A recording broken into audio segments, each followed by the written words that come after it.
আমি ভালোবাসা প্রকাশ করে দেখেছি, কেউ আমার ভালোবাসার মূল্য দেয়নি। আমি অভিমান করে দেখেছি, কেউ আমার অভিমান ভাঙাতে আসেনি। আমি কান্না করে দেখেছি, কেউ আমার কান্নায় সান্ত্বনার বাণী শোনায়নি। আমি হারিয়ে গিয়েও দেখেছি, কেউ আমায় খুঁজতে আসেনি।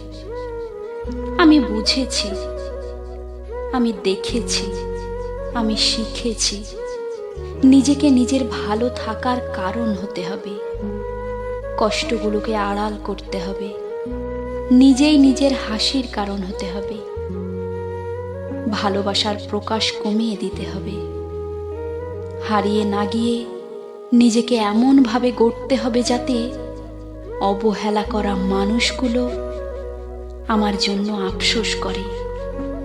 এই নিষ্ঠুর পৃথিবীতে নিজেকে কঠিনভাবে গড়তে হবে।